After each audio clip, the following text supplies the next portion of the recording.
ngayon, yung ating board sa kapalito, kaya makinig natin sa ating Panginoon at pinigyan natin sa kanya, mga baguhan, mga bisita na ating matindihan ng mga mensahe na tinitin natin pa sa umagang ito. Awitin natin yung awit na kay Budi-Budi, no? Brad, hallelujah, ang magbigay sa ating pastor. Hallelujah.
At tinipon sila sa dako na sa Hebreo ay tinatawag na Armageddon. Amen. Then isa pa, yung 2 Corinthians 10:4.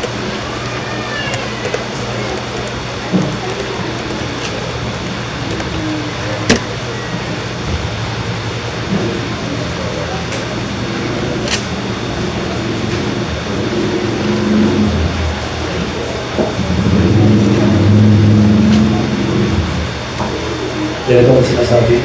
Sapagkat ang mga sandata ng aming pakikilaban ay hindi bukod sa laman, kundi sa harapan ng Diyos ay may kapangyarihang bumiba ng mga puta. Amen. Let's pray. Ako'y tulangin. Dakila ng pagpalang Diyos, maraming po salamat sa mga salitang binasa. Ikaw po ang magpahid at magpaunawa ng mga salitang ito sa amin. At gamitin ko ay alipin sa munting sandaling ito. Take control of this service, Lord, at ang lahat ng kapurihan na ito ay binabalik namin sa iyo. In the mighty name of Jesus Christ, we pray. Amen. Amen. Nakaupo na. Magandang halin po sa lahat. At ang oras at bawat sandali ko ay tunay na mamadali. Bawat sandali. Mamaya ay may gawain pa rin dito sa veterans. At hindi rin po na patuloy lang natin na supportahan ito. Ang youth service, patuloy natin supportahan. Sino ba in charge sa youth? Preacher. Sino ang preacher natin? 11 ay start ng youth. At yung veterans ay makaalis ng van. Doon na mga announcement at meron po mga bago pagpapala sa veterans.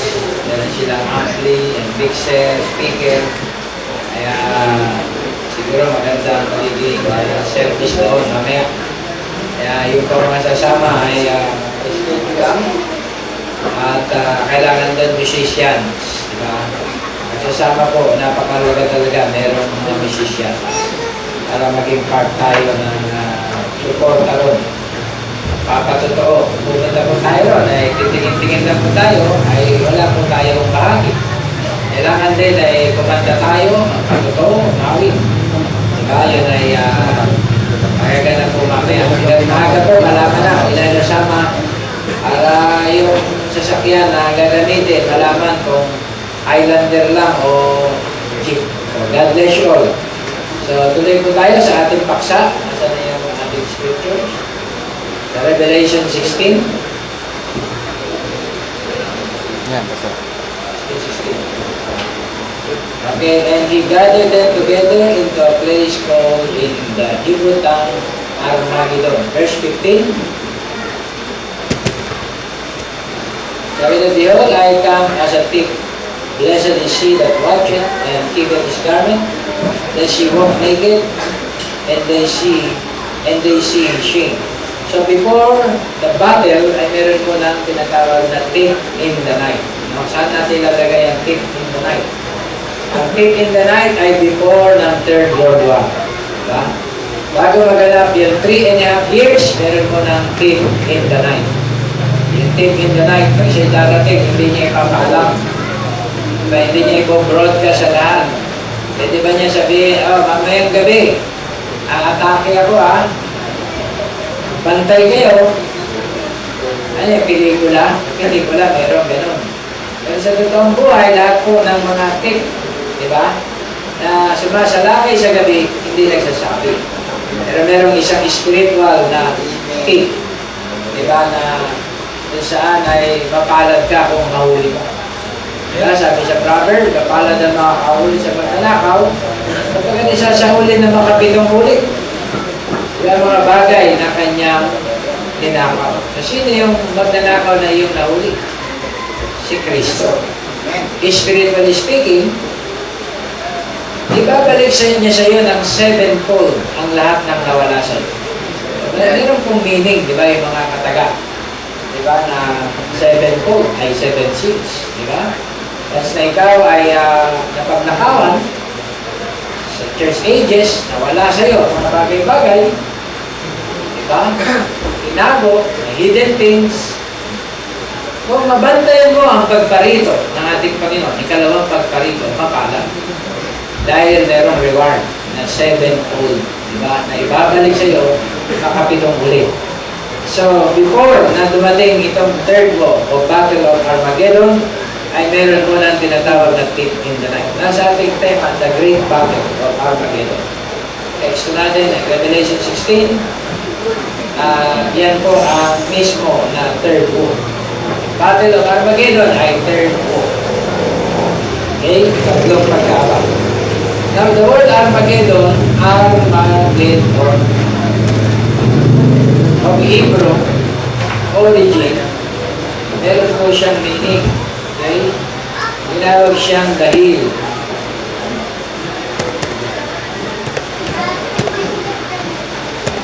or city.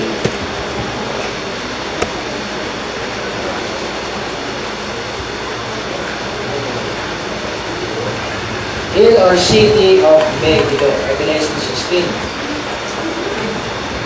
The sense of the struggle of a good and evil is suggested by the battle plain in Esdraelon, which was famous for two great victories of Barak over the Canaanites. Barak ay judge, Barak, paglaban sa Canaanites na nagumpay siya. Mismo sa place na yun, di ba, ng Armageddon. And Gideon over the Midianites. And for two great disasters, the deaths of Saul and Josiah. Hence, in the Revelation, a place of a great slaughter, the scene of a terrible retribution upon the wicked. Okay? The RSV Revised Translation translates the name as Armageddon, the hill of Megiddo. Tinawag siya na the hill of Megiddo. So, ang pinapakita ng tinatawag na Armageddon ay dalawang bagay. Isa ay victories ng tinatawag ng mga saints like Barak, like Gideon, sila ay mga man of war ang tinatawag ng Old Testament. They overcome, di ba, the battle. Kaya makita natin na pinire-represent ng Armageddon ay war and victories. At ang isa pa nire-represent ng Armageddon ay defeat or retribution upon the wicked. Okay, kaya itong tinatawag na Armageddon ay ang tinatawag na pagkagapi, ang tinatawag na forces of evil. Yan din magaganap yung pagkagapi, ang tinatawag na forces of evil. Kaya may dalawang tinatawag na kaganapan. Now, may question. Would you please explain how Satan is bound 1,000 years and being loosed again for the battle of Revelation 28? That is not the battle of Armageddon. The battle of Armageddon takes place on this side. At when the tribulation period is ended. Now what relation does this have with the battle of Golden Meadow? The prophet none. One is this 1,000 years, and the other one is the end of the 1,000 years. So may dalawang battle. Yung isa ay sa pagkatapos ng millennium, tinawag yun na Gog and Magog. At meron pang isang battle na sa dulo ng tribulation may battle, tinawag siyang Armageddon, tinawag din siyang Gog and Magog. Dahil Russia din ang involved. Diba? Yung tinatawag na battle. Gog and Magog, Russia, land of Magog. Now,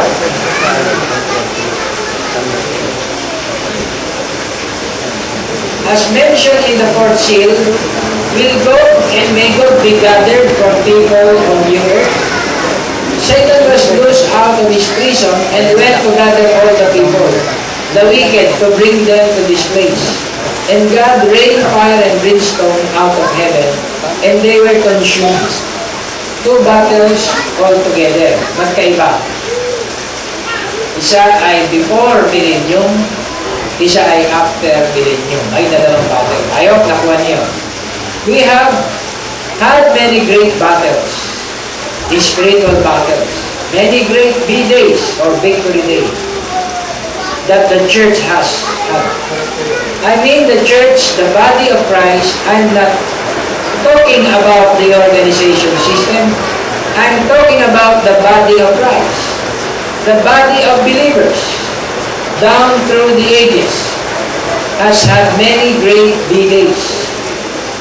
We talk about them had several wars, rumors of wars, and B-days, and D-days, and it will finally wind up into the great battle of Armageddon.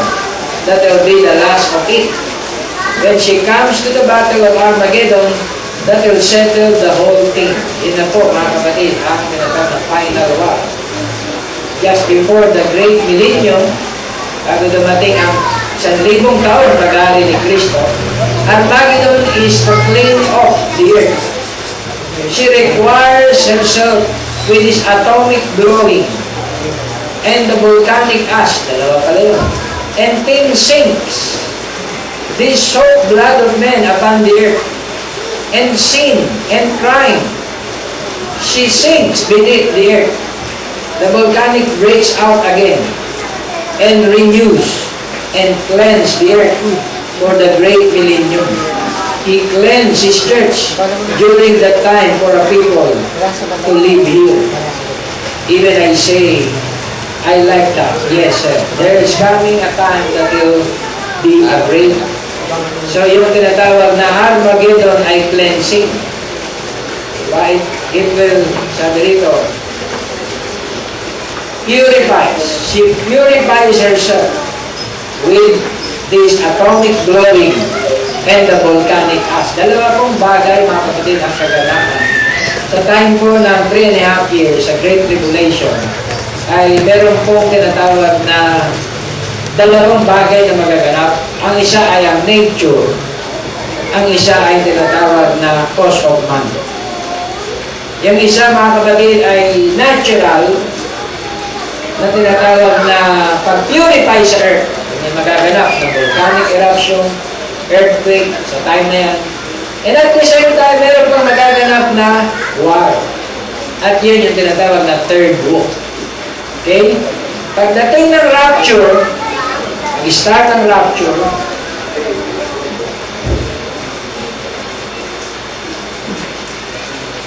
magkakaroon pa ng 3.5 years.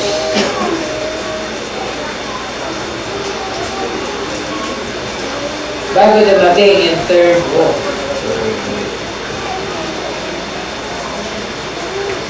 Okay? Yung third war, sandali lang yun. 1 day. Then millennium. 1,000 years. Bago dumating yung 1,000 years, meron mo na third war. So yung tinatawag na dulo ng 3.5 years ay third war. Yun yung tinatawag na last battle. At bago maganap yung last battle, sabi ni Branham, before the rapture, meron nagaganap ngayon na tinatawag natin ecumenical movement. Ginagather lahat ng sasali sa war. Diba? Lahat ng makikidigma, igagather. Itatali sila sa tinatawag na one world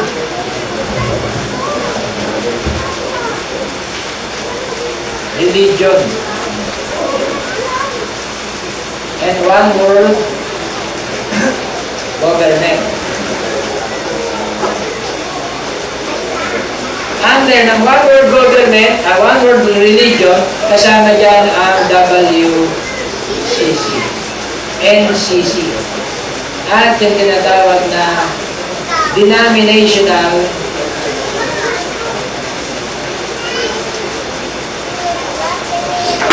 alliance of churches. Yan ang reason kung bakit ang bride hindi sumasali sa mga alliance. Hindi sila sumasali sa mga tinatawag na pinag-iisang tinatawag na relihiyon. Dahil ang lahat ng ito, ang dulo nito ay yung Armageddon. Amen. Yan ay boycott. Sabi ni Branham, ang lahat ng makikisa sa digmaan na ito ay magiging against sa turo. Magiging against sa tinatawag na mensahe. Mensahe natin sa tali.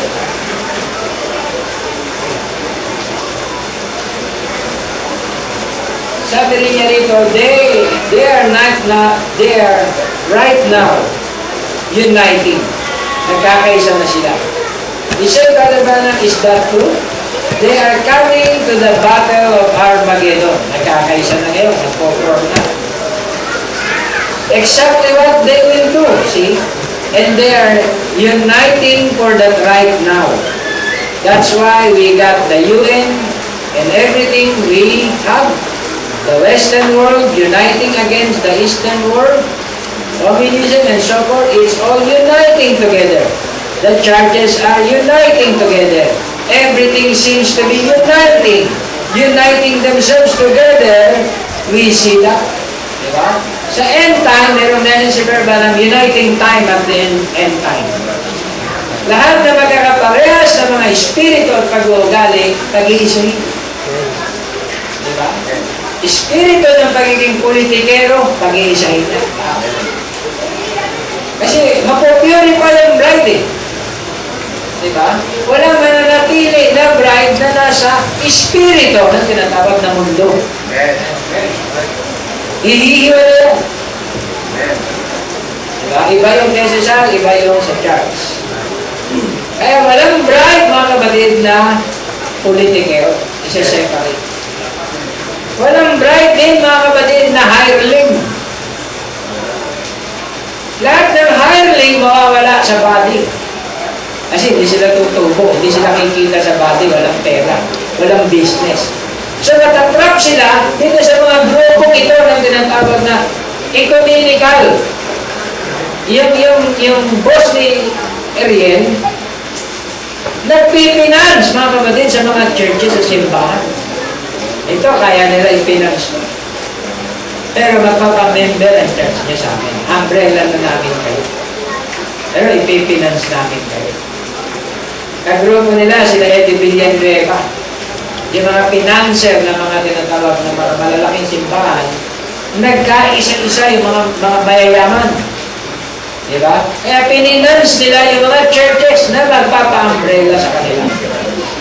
Sabi ni Ariel, wala pong umbrella sa amin, hindi po pwede yan. Ay wala tayong magagawa kasi tumutulong lang kami sa umbrella. Yung umbrella nila, sabi ni Brother Branham, dadalhin ng lahat ng yan sa boycott. Diba? Ito-boycott nila ang turo, ang mensahe. So, merong battle between the bride at ng wicked. Diba?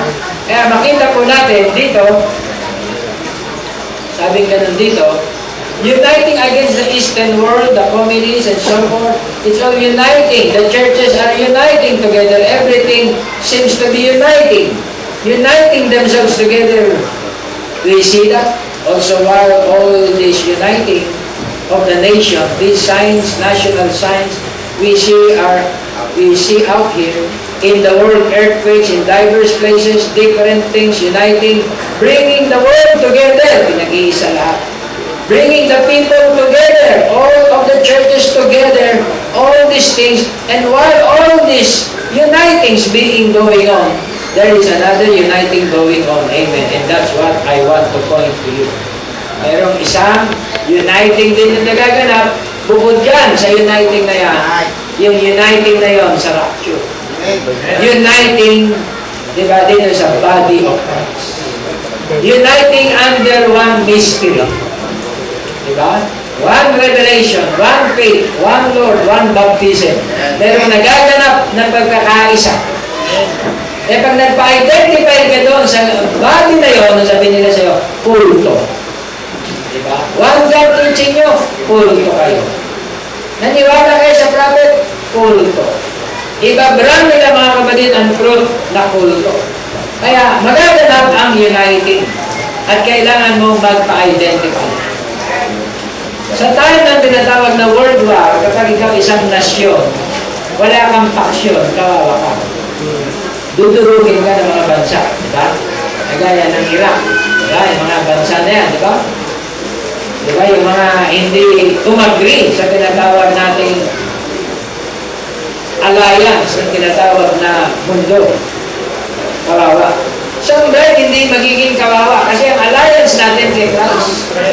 Hindi man tayo nakiisa sa tinatawag na alliance of churches o mga denomination, kaisa naman tayo sa body of Christ. Bago maganap yung tinatawag na 3.5 years, wala na po dito ang bride. Wala nang nagda-drive na bride. Wala na nag-aanap buhay na bride before 3.5 years. ang lahat ng bride ay nasa glory na. Kaya sabi sa Bible, oh, rejoice ye heaven. Diba? Nasa na ang bride? Nasa heaven na. Rejoice ye heaven. Sapagkat ang enemy, ang oppressor, ay nagagalit na sa inyo. Kaya kinuha na. Ang gagawin ng Panginoon? Pag kinuha na ang bride, wala na Holy Ghost sa earth. Wala na Holy Ghost sa earth. Kaya he that is filthy, be filthy still.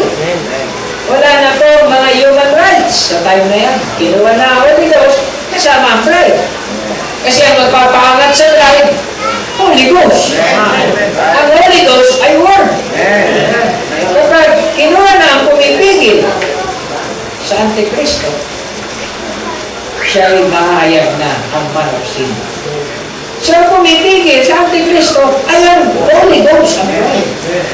Ang Holy Ghost bride. Ang Holy Ghost na nasa mga tao. Kasi nire-review na Antichrist siya. Ingat ka niya. Vital yan. 666. Kaya, natitigilan yung tinatawag na man of sin. Pag kinuha na yung mga kalipunan, yung mystical body na yun, yung body of Christ, lilitaw na siya. Wala na mag-pinpoint sa kanya at magsasabing Antichrist siya. Wala na. Wala na tayo. Wala na ang bride. And you say, then mag-i-start ang 3.5 years. Anong gobyerno mangyayari under sa 3.5 years? Ang takbo ng gobyerno sa time ng 3.5 years, one world government, ay isang gobyerno. Diba? Sa time na yan, mga kapatid, maghahari yung one world government na kontrolado lahat ng gobyerno ng tao. Ang umupos, iba-brand Antichrist. Diba? Iba-brand nila, i-identify nila na Antichrist. Wala na ang bride. So, pero mga nalabi sa tinatawag na mga churches na hindi sumali dito sa World Council of Churches. Ito ay mga independent na nag-come out. Ito ay mga, let's say, Pentecostal,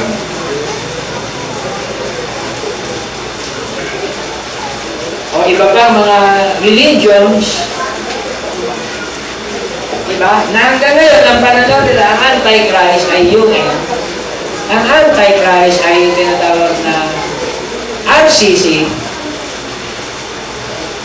Lagot sila, mga kapatid, sa time na yun. Diba? Diba? Ang Jehovah's Witness, ang Antichrist nila, yung United Nations. Politics, ang Antichrist, ang Jehovah's Witness. Kaya, merong mga talagang panatiko sa reliyon niya na hindi sasali. Mapapatay sila kayo sa tribulation. Merong mga independent churches na tinutulong na sa kanilang mga simbahan o ang Vicar, ang 666 ay ang Pope, diba? Ang Catholic, ang World Council of Churches, ang Mystery Babylon, tinutulong nila sa simbahan nila. Kapag sila ay tumayo at nanindigan, hindi sila sasali sa World Council of Churches. Kaya ito ang mga grupo na dadanas ng tinatawag na kahirapan. At ito naman ang mga grupo na magpapahirap. Kuha nyo? Ang mga World Council of Churches, mga organization, mga giant organization, na may mga alayan, sila magpapahirap dito sa mga hindi sasama. Isa tayo dyan sa hindi kasama. Kaya lang bago mag-start yan, may rapture. Merong escape na magagawa. Merong catching away, may thief in the night na siya nating pinaka-akasama. Kaya lumabas ka sa balay, wala ka na. Antichrist ka na. Tama. So sa principle, I love Christ. I believe Christ. Pero sa tinatawag na doctrine sa teaching, wala. Naging anti-Christ siya. Ang anti-Christ ngayon ay anti-body. Ang anti-body, ang anti-bride, ang anti sa message na to ay anti-Christ. Kailan mag-isip niyan? Yung mga kumalaban dito sa mensahe na to, ni Pastor Bata, kumalaban sa mensahe ng body, kumalaban sa mensahe ng tinatawag na 254 ay anti-Christ. Right, man. Hindi, nagbabaptize kami kay Christ. Diba? Nagtuturo kami tungkol kay Kristo. Si Kristo, the Word made flesh ngayon in these last days na nasa form ng bride at may mga turong pinangahawakan, kinalaban mo, anti-Christ ka. Mahagit ka nitong boycott na ito. Mahagit, makukuha ka. Diba? Alliance. Sabi ng isang brother, Pastor, bakit ba yung mga Koreano laganap na? May ministry sila. Lahat ng hireling, susuportahan nila. Diba? Eh lahat ng mga Pentecostal, lahat ng so-called end time na nakalawit nitong mga tinatawag na mga Koreano na to sa uling panahon, madadala dito yan sa World Council of Churches. Dahil yan ay mga pera-pera. Kaya, yun po mga kapatid, ang sign. Ang bride, hindi mo matitinag yan. Ang bride ay sure. Self-supporting ang bride. Diba? Hindi tayo umaasa ng mga tulong. Diba? Ang pinatawag ng mga politiko, hindi tayo umaasa ng tulong ng mga religious group, religious movement. Tayo umaasa lang kay Kristo. Yung barya-baryang pinagtsatsagaan natin na offering, yun po mga kapatid ay biyaya ni Kristo sa atin. Hindi tayo tumitingin sa mga big time supporter. Kaya yung mabibiktima ng mga Koreano, mga hireling. Pastor na rin sa Antipolo, na biktima na. Pastor doon sa Balentis, na biktima na. Maraming nabibiktima yan mga Koreano, mga hireling. Kasi parang intention mo ito, yung bulsa mo, madadali ka ng bait ng Antichrist. Dahil sa Book of Daniel, ang Antichristo ay tutulong ng kaunting tulong. Diba? At bibihagin ka ng kanyang mga kaunting tulong. Sa Book of Daniel, chapter 8, sa pamamagitan ng kanyang craftiness, sa pamamagitan ng kanyang mga tinatawag na katusuhan, ay dadayain niya ang marami. Little help. Nagbibigay siya ng tinatawag na little help. Kaya yung mga tinatawag na hireling, kakagat sila sa bill. Kaya sa time ng World Council of Churches, bumubuo ng tao ang one world religion na boboycott sa tinatawag nating communism. Kasi nahati sa dalawa. Diba? Sinabi ni Branham, what's communism? Nazism, fascism, communism. What's communism? Diba? Sabat sa time na yon, naghari yung communism. Then dumating ang time, mga kapatid, don't watch communism, watch Romanism. Ito na po yung tinatawag na one world religion. Mas makapangyarihan yan. Diba? Dito sa communism. Kaya naging kalaban ng one world religion ngayon, communism. Diba? Walang sinisino. Walang Diyos yan eh, communism. Kaya suicide bomber. Diba? Sino pinarurusahan? Sino pinahirapan nila? Yung mga one world religion. Kaya magkakaroon ng rapture, then 3.5 years, one world government. Mas mahirap ng buhay. Magkakaroon na ng tinatawag na bylaws na lahat. Lahat bylaws na ang mag-exist sa mundo. Kung wala kang number, 16 articles, pagkatupad. Hindi ka makakabili, hindi ka makapagbibili. Natutupad yan. Hindi ka makakapaghanap buhay by numbers. Diba? Anong church ka, Brad? Ano po kami, End Time World Body Ministry. Wala na End Time World Body Ministry dito sa record. Hindi, sa sect. Hindi na yan ino-honor. Dito na kami sa tinatawag na World Council of Churches. Tsaka yung mga kasama mo, wala na, na-rapture. Naiiwan pala yun. Diba? Kaya dito sa 3.5 years, mga kapatid, kung nasabihin mo, walang makabibili, walang makapagbibili. Kawawa pala ako dyan sa 3.5 years. Kawawa ka talaga kasi naiiwan ka. Kaya bago maghanap itong 3.5 years, siguruhin mo, kasama ka. Dahil grabe po ang dadanasin ng churches sa time ng 3.5 years. Ito, itong mga to, itong mga ay, wala. Makikipaglaban na yun. Diba?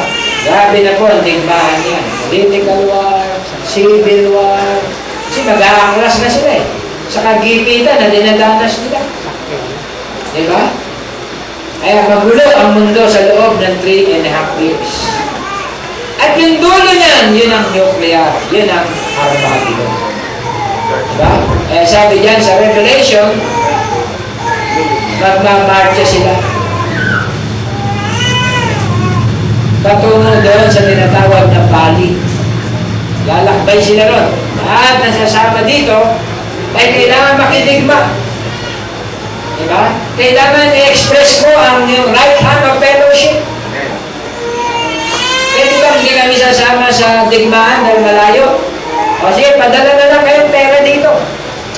Padala kayo ng mga contingency support. Padala kayo ng medical support. Yan ay tinatawag na alliance. Kakaroon na tinatawag na digmaan ang daigdig.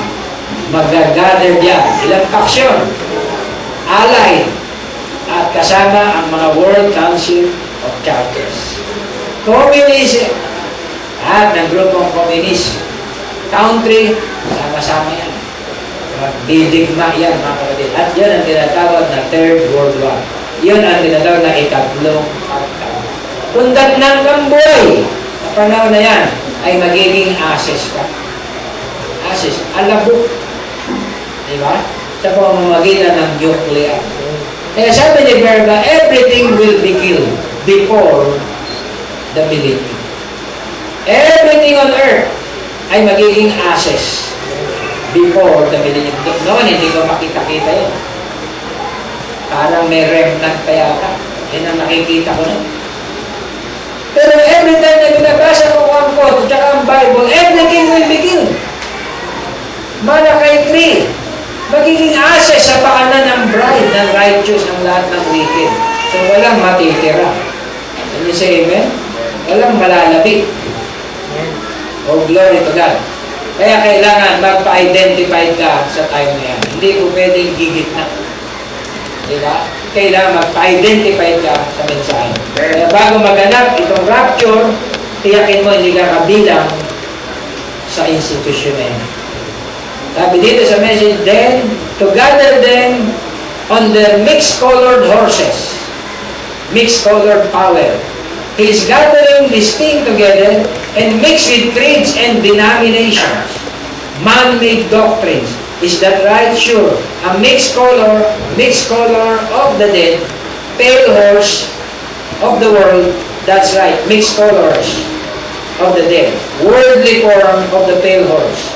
Oh my. No holy blood of the word at all. And what's from the four corners of the earth, they gather them and gathers them in to the Armageddon. The Bible says, trying to think of the scriptures, I got them wrote down here, and ain't calling them but just where they were written. Kaya yung tinatawag na Euphrates ay natuyo. Diba? Spiritually speaking, sabi ni Branham, naka-crossover na yung tinatawag ng Holy Ghost dun sa other side. Yung mga saints na dapat mabautismohan ng Holy Spirit, before the rapture ay tatanggap na ng Holy Spirit. Pari-receive na nila yung baptism ng Holy Spirit before the rapture. Diba? Then yung Euphrates na tinatawag na Nebuchadnezzar, merong tinatawag na spiritual Euphrates, diba, na tinatawag na tinawiran ng tinatawag na mga ng Holy Ghost, at meron din tinatawag na Euphrates na tinawiran ng tinatawag ng mga scorpions. Diba, sa Revelation, kanina na binasa natin, na may mga tail, may mga buhok, diba, na papatay, sa tinatawag na sangkatauhan. Amen. At makikita natin yan sa Book of Revelation kanina. Basahin natin, mga kapatid, sa Book of Revelation, chapter 8 yata, 16. Okay, iyan mo yan. I-ganon mo, Brad. Ay, dyan na po, Pastor. Yan na mismo. Ay, ba? Yan, pag-ganon mo.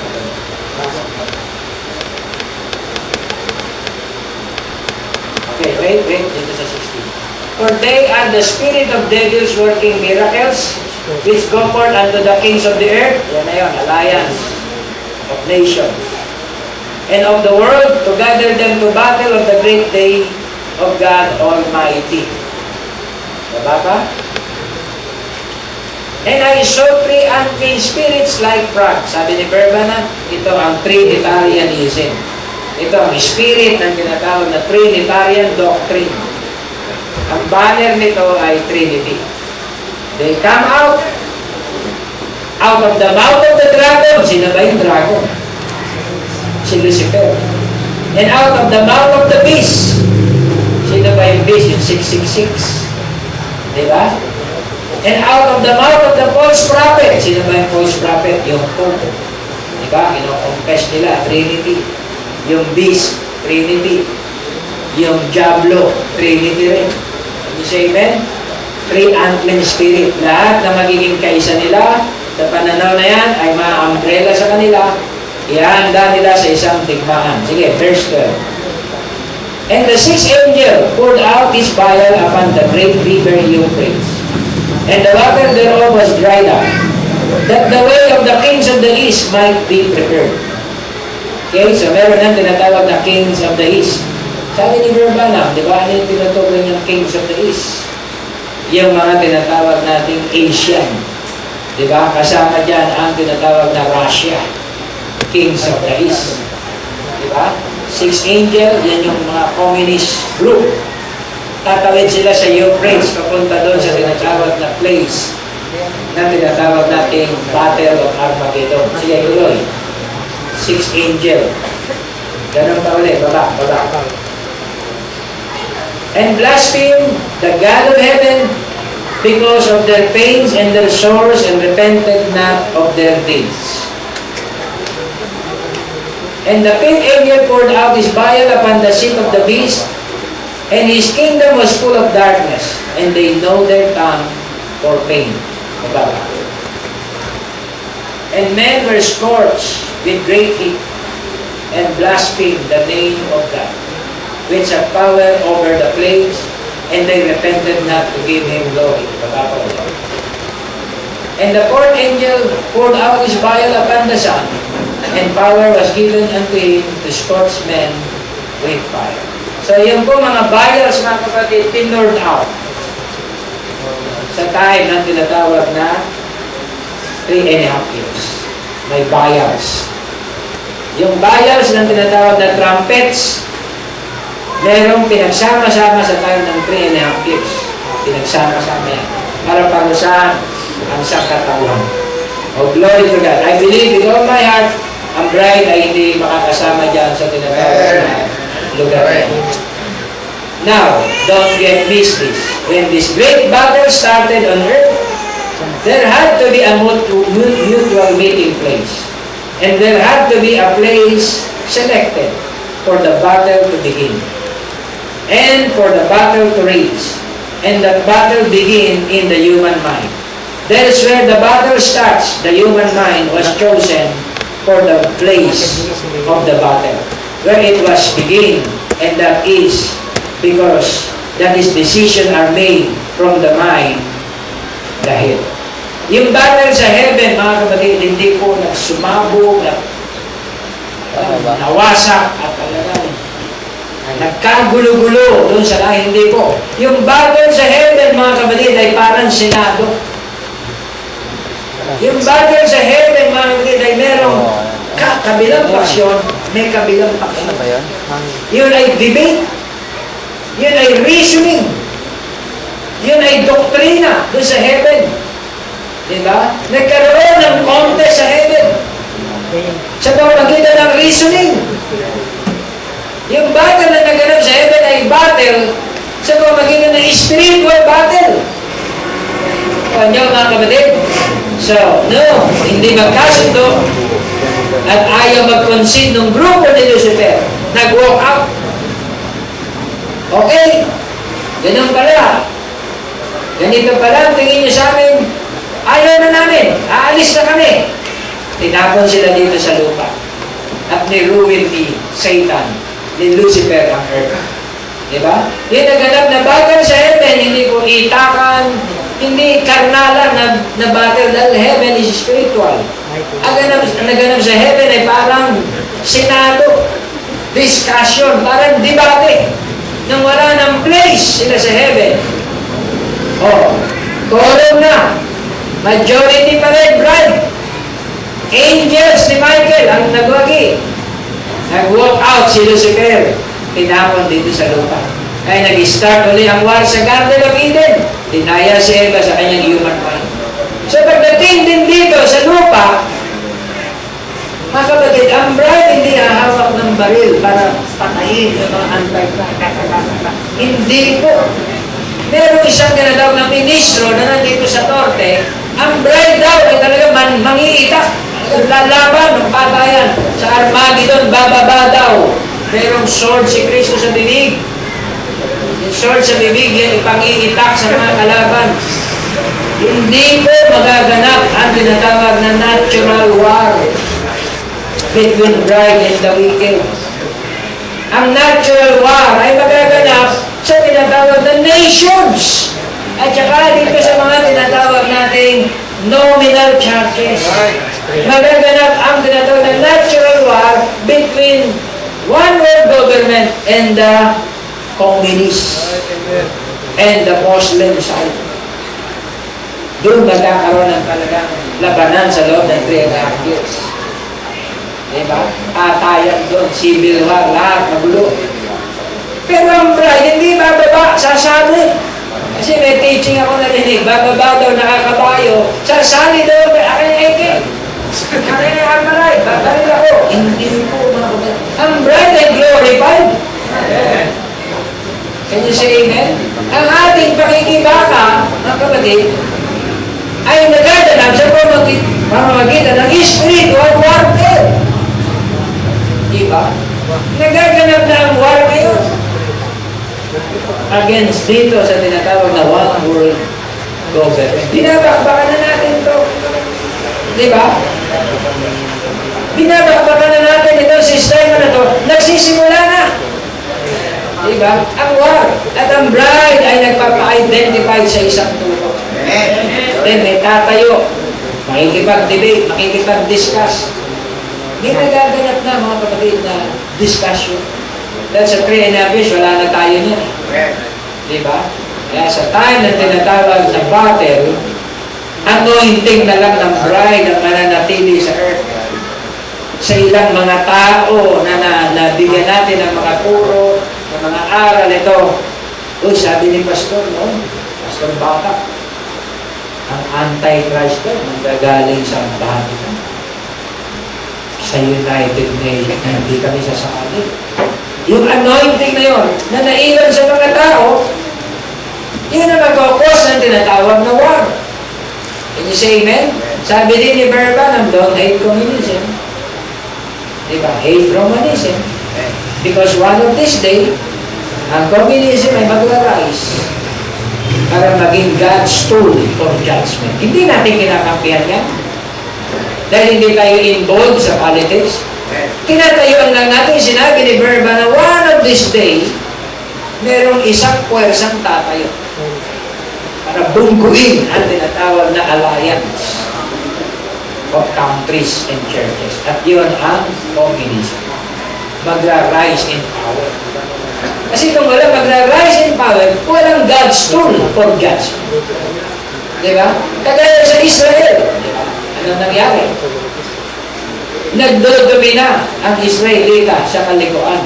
Ni-rise up ang Babylon para kastiguhin sila. Tama? Nakuha niyo mga kapatid, pinipermit. Kaya sa Israel, para ituwid ang mga Israelita, nag-rise up ang isang pero para kastiguhin sila. Kaya sa time din ang tinatawag na last dulo ng 3.5 years, magkakaroon ng tinatawag na battle ng communism at saka ng tinatawag na mga allied forces. Magkakasama na po yan. Hati na yan eh. Britain, France, hati-hati na yan. Dito na yan sa side. Yung mga communist, nasa side na, identify. Diba? Syria, Russia, identify na Red China, Diba? Iraq, Iran, atin na yan. Atin na po, mga kapatid, ang kalagayan. Taiwan, China, North Korea, South Korea. Atin na yan, mga kapatid, sa dalawang aksyon. Sa time na to, isang baksakan lang niya, mga kapatid. One day, naubos silang lahat dahil sa nuclear na pinakawalan nila. Inalis na yung laki. Tuloy-tuloy na yun. Pininto. Wala na yun. Libo-libong missile na yun nalilipat. At makikita din ng bansa na, wala na, hindi na mapipigil ito. Hindi ko po kayo tinatakot, mga kapatid. Ito po ang realidad. Aalisin na rin yung i-15 code na yun. Then lock. Lahat na ng missile nila sa ilalim ng lupa, lalabas. Sa ilalim ng dagat ng mga submarine.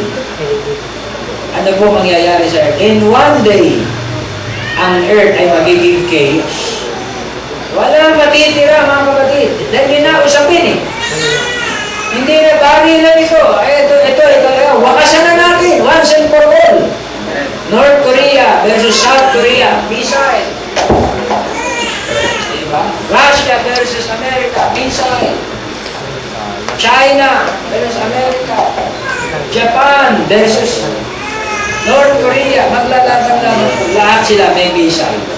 Lahat kargado. Diba?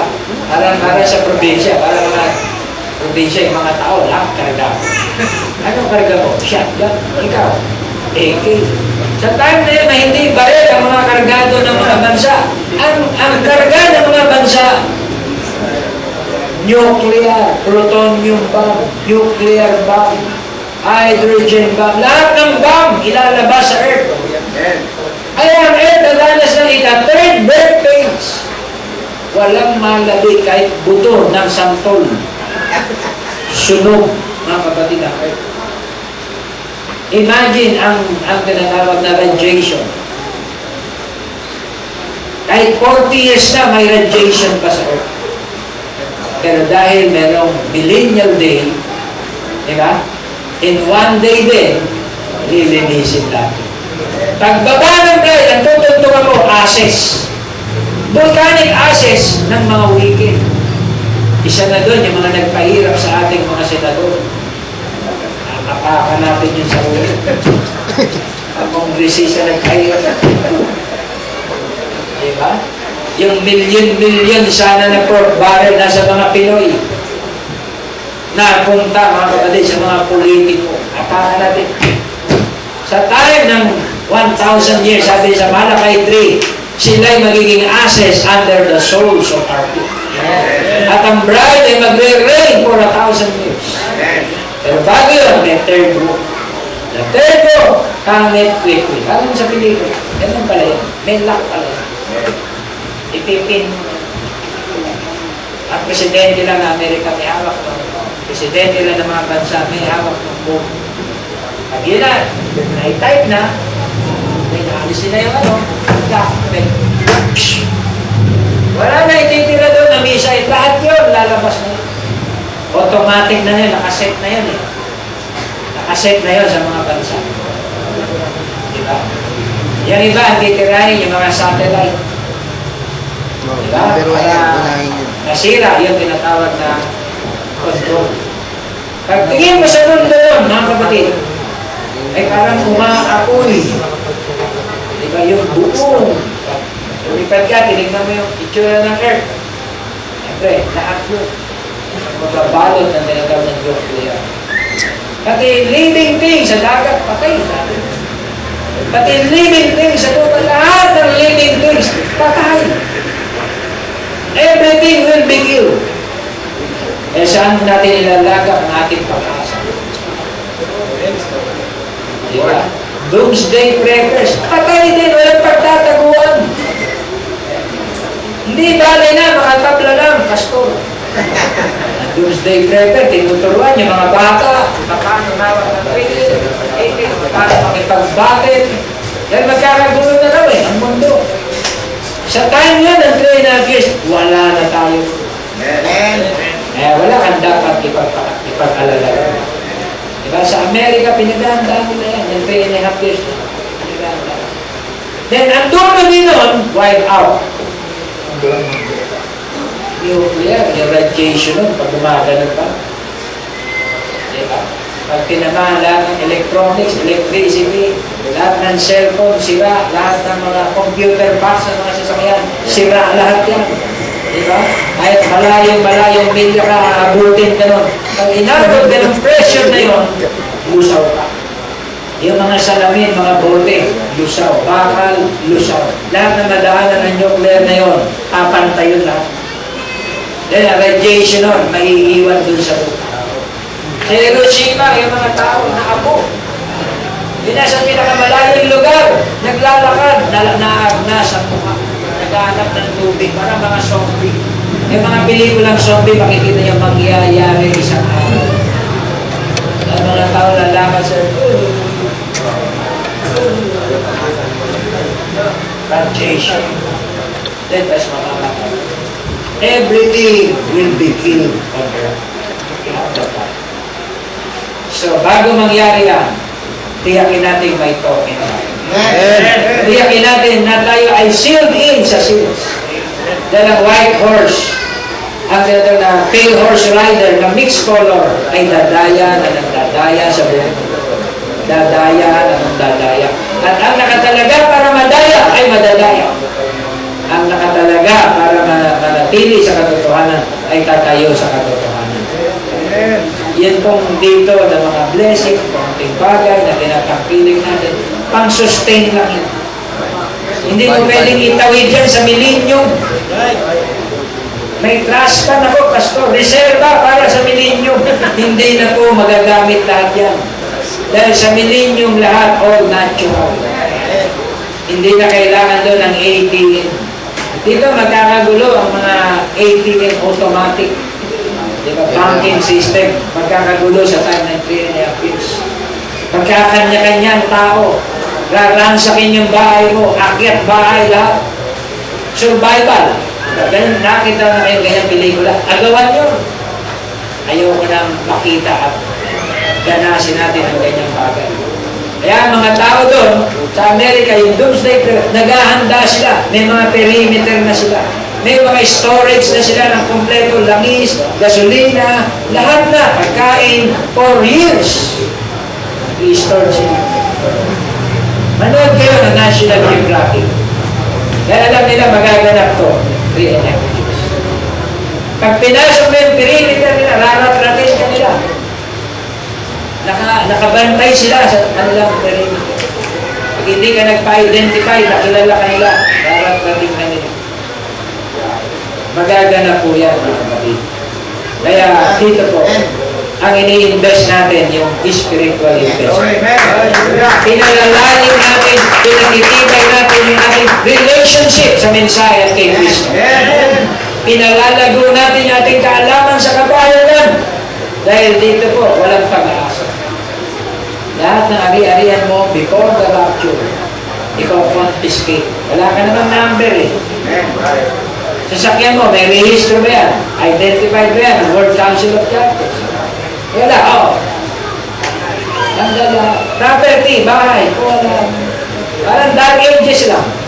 Ng dark ages, yung mga Kristiyano, kinuha lahat ng kanilang mga ari-arian. Nirate yung kanilang mga anak. Pinatay yung kanilang mga sambahayan. Dark ages. Ganun ang mangyayari mga kapatid sa last 3.5 years. Kawawa, mga foolish virgin. No, liligtas mo po kami. Mapapatay sila dyan. Walang mercy sa time ng 3.5 years. Kaya kung magpapartil sila, yan lang. Sa time ng white throne judgment, doon sila hahatulan. Pero at this point, at this time, walang kaligtasan. Nominal churches, papatayin lahat. Kahit gano'n ka-righteous ang pastor niya, na hindi siya sumama sa alliance, kung wala naman siya rapturing faith, hindi siya nakasama sa rapture, iwan din siya, papasok siya sa great tribulation. Wala nang saysay dyan ang edukasyon, natapos ka pa. Wala na, kung wala ka naman number. Kaya ang guide, isa lang ang pag-asa natin. yung message. At ang Armageddon ay nagaganap na ngayon, kinakailangan meron kang pakikipagbaka, pananagumpay sa spiritual, di ba, meeting place. Merong spiritual meeting place. Di ba? Kung ikay pako-compromise o hindi. Kung ikay tatayo sa mensahe sa salita o hindi. Pag-give up mo, automatically ma-identify ka sa 3.5 years. Lalo na yung mga kumalaban. Di ba? Because they hate the bride. Ano bang mga bagay na bunggo sa atin, tatayuan nila, pangawa nila. Di ba? Kung bride din yan, mga umalis, they cannot reciprocate. Ano mangyari pareho kayong bride, pareho kayo nag-iwalay? Imposible. Can you say amen? Paano nagsama ang langis at ang tubig? Paano nagsama ang changing at cleansing? Depende. Meron pa sir, cleansing. Ibang grupo yun, mga kapatid. May bagong grupo ngayon sa end time. Ang tawag, cleansing. Yung leader nila na sinasabi, aming pastor, ay mabait na pastor, yung pinagmamalaki nila. Ayun, markado, mga kapatid, sa Canada, markado sa Amerika, markado sa buong mundo na manguhulog ng pera. May 3 pastor na Pilipino nag-iikot sa buong mundo. They're after for money. Sabi ni Ed Vizcarra. Kilala niyo yun, yung isa rin, pastor ng kamag-anak niyo. Yan yun. Iniwan ng mga pastor. Yung mga pastor nagsulat. Initisyon sa Amerika. Yung pastor na to, ganito. Sumagot si Ed Vizcarra, sabi niya, ito, may 3 pastor ng end-time dito. They're only after for umiikot sa Asia, Amerika, Canada. Ganon, mga kapatid, ang motibo. Binakbakan ni Ed Vizcarra. So, wala na siyang group. Nagpo-form siya ngayon ng group na tawag cleansing. Wala, inayawan siya ng kasama ng mga cleansing eh. Kaya niyapos niya yung mga changing na balimbing. Yung mga changing, mga kapatid na walang tayo, niyapos niya. Kaya grupo sila ngayon ng mga cleansing. You say amen? Hindi lang yan, makakagrupo pa nila to pagtagal. Kasi lalahatin yan eh. Lalahatin. Then, ang rapture dadating, mawawala na sila Pastor Bang. Wala na yung end-time world body. Amen. Linggo ngayon na, dapat gathering. Asa na? Kakaba ba kayo ng linggo, no? Diba? Asa na? Ba't hindi in-announce na merong pupunta ka sa Diyos? Pagpunta mo, walang tao. Yung ano mapil mo? Baka nilipat lang. Darating ang time, ililipat talaga ito, pero ililipat doon sa heaven. Yung susunod na family day natin, magaganap yan, maaaring hindi na rito, may darating na panahon, ang susunod na family day natin, doon gagawin. God bless you. Kasama ba kayo sa family day? Mamaya, may dahilan, Pastor, walang sasakyan, Pastor, walang palanghalian, Pastor. Yan ay type ng tinatawag na gathering. God bless you, pagpalain kayo ng ating Panginoon. Brother, hintayin ko kayo ha. Alauna.